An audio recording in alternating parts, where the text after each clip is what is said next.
तो भाई एक भाई साहब की चिट्ठी आई है और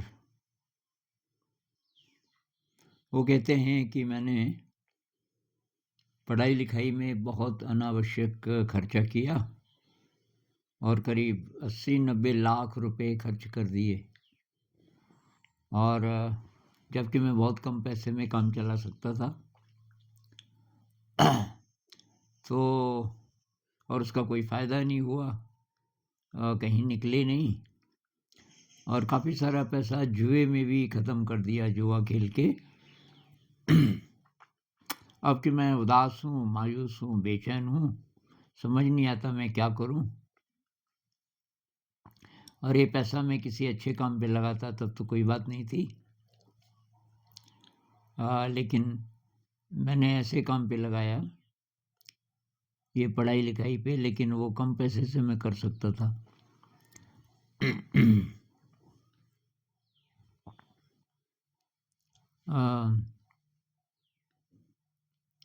फिर उन्होंने ये भी लिखा है कि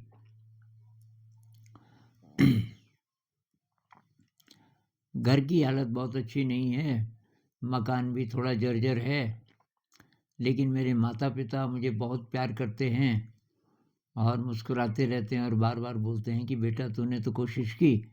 अब उनको ये जुए वगैरह का तो पता नहीं होगा, न उन्हें ये पता होगा कि कम पैसे से भी पढ़ सकता था हमारा बेटा। तो शायद सेविंग्स रही होंगी कुछ, मिडिल क्लास फैमिली होगी, क्योंकि मकान की हालत जर्जर है।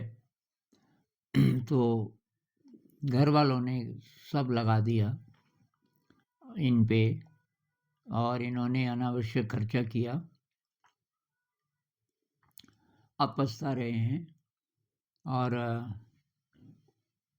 अब इनको लगता है कि वो मेरे ऊपर पाप लगेगा, मैंने तो बहुत दुष्कर्म किया। तो भाई पहली बात तो ये कि आपके माता पिता को दुख नहीं है, ये बहुत बड़ी बात है।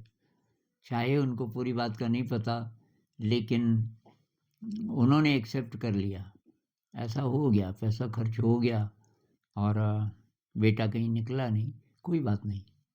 तो वो प्रेशर तो है नहीं आपके ऊपर। अब प्रेशर है अपने ही अंदर आत्ममंथन से, ये जो आता है ना मैं किस तरह का इंसान हूँ। तो इसमें भाई पश्चाताप से तो कुछ होगा नहीं।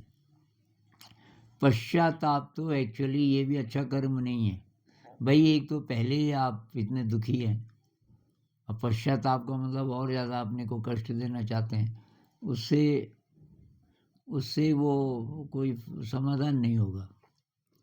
तो जब आपको रियलाइज़ हो गया कि मैंने कोई गलती की, अब इस क्षण से अच्छा काम करना शुरू करो। ये मत सोचो कि मुझे पैसे की भरपाई करनी है, ये जल्दी से जल्दी पैसा कमा के देना है, ये 80-90 लाख रुपया। ये आप भूल जाओ, ये पैसा आएगा तो आएगा, नहीं भी आएगा तो फिलहाल काम तो चल ही रहा है ना, मकान जर्जर ही सही पर है तो सही। जो बेसिक नेसेसिटीज़ हैं ज़िंदगी की वो तो पूरी हो रही हैं। अब आप इस क्षण से अच्छा कर्म कीजिए, ध्यान का अभ्यास कीजिए, ये विपस्सना मेडिटेशन शुरू कर दो आज से ही। माता पिता को भी बताओ जब आपको थोड़ा समझ आ जाए। इसके 10 दिन के कोर्सेज होते हैं हमारे देश के 100 से भी ज़्यादा शहरों में, सेंटर्स हैं और विपस्सना सेंटर। तो वहाँ जाकर के आप 10 दिन का कराओ तो ये तो बहुत बड़ी बात होगी। अगर आपके पास अभी समय नहीं है या आप बुकिंग करोगे भी तो तुरंत नहीं होती, वो 1 महीना 1.5 महीना का बीच में गैप होता है। अभी आप कराओगे तो 1 महीने बाद का मिलेगा। तो तब तक आप मेरे लाइव वाले सेक्शन में जाना, वहाँ गाइडेड मेडिटेशन के वीडियोज़ हैं 20 से भी ज़्यादा। कोई छोटे हैं 12-15 मिनट के, कोई बड़े हैं 50 मिनट या 50 से भी ज़्यादा।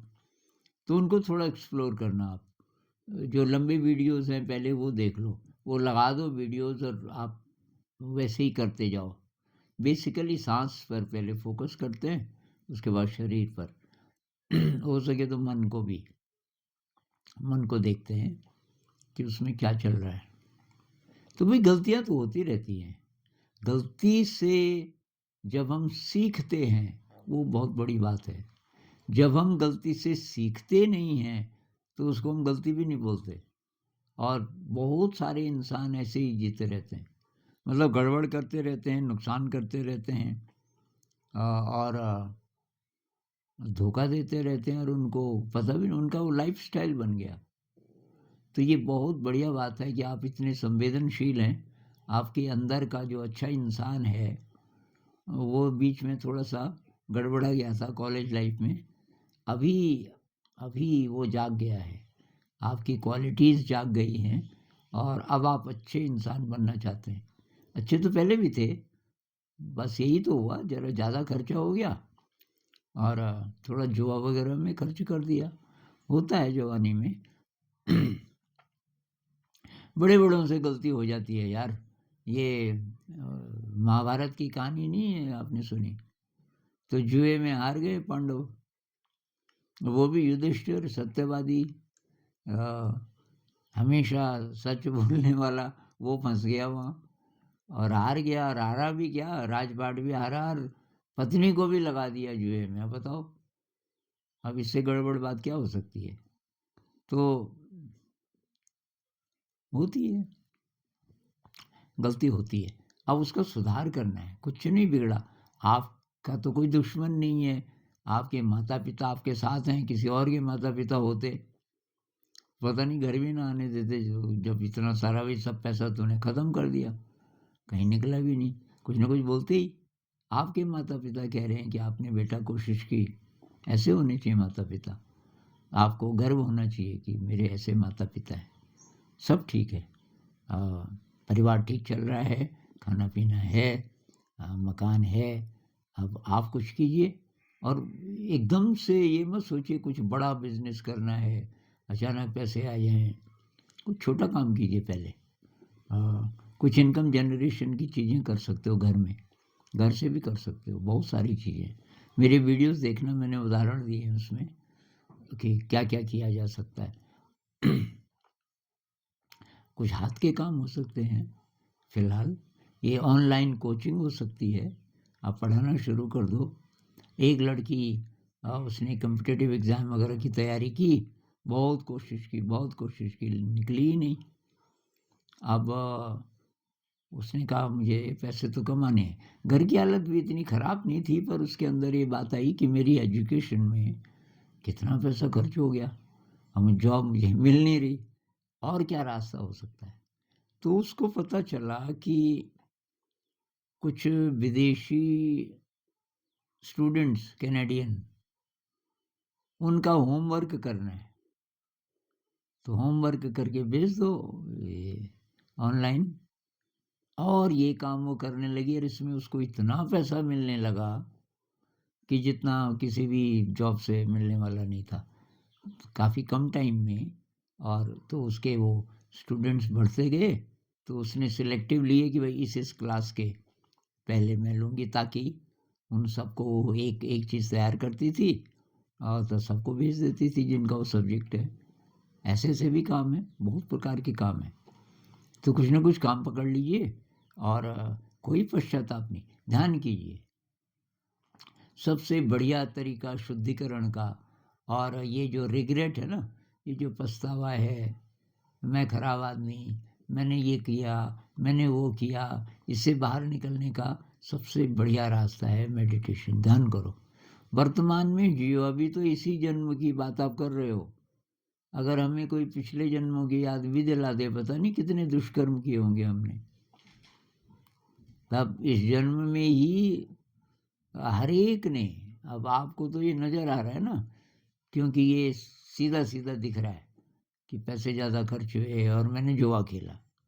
लेकिन अगर हम छोटे दुष्कर्म जोड़ें पूरी ज़िंदगी के, हर इंसान, चाहे अब वो कितना बड़ा संत महात्मा हो, पीछे बचपन से अब तक देखेगा कितनी हिंसा की, कितनी बार झूठ बोला, कितनी बार धोखा दिया, छोटा-छोटा ही सही। तो हर एक इंसान ने गड़बड़ किया। इंसान वो है जो रियलाइज होने के बाद अब सही रास्ते पर चले। जिसको अब दिखा लाइट, अब आई उसकी ज़िंदगी में, यार ये तो कीचड़ वाला रास्ता है, इस पे क्यों चलता रहा मैं, अच्छे रास्ता भी है बगल में, उस पे क्यों नहीं चला, पता चल गया ना। तो अब वो चलेगा उस कीचड़ वाले रास्ते पे, अब नहीं चलेगा, अब वो अच्छे रास्ते पे। तो भाई अच्छे रास्ते पे चलना है, ये सब की कहानी है। अब आपका ज़्यादा पैसा खर्च हो गया, लेकिन सबकी कहानी है कि कुछ न कुछ गड़बड़ किया, और अब अच्छा इंसान वो है जो अच्छे रास्ते पे चले। तो अब से सही रास्ते पे चलना है, कोई रिग्रेट नहीं। पीछे जो हुआ हुआ, उससे हम सीखे, उसको आप बदल नहीं सकते, लेकिन हम अपना भविष्य बदल सकते हैं वर्तमान कर्मों से। अब से मैं मनसा वाचा कर्मणा सही रहूँगा। नमस्कार।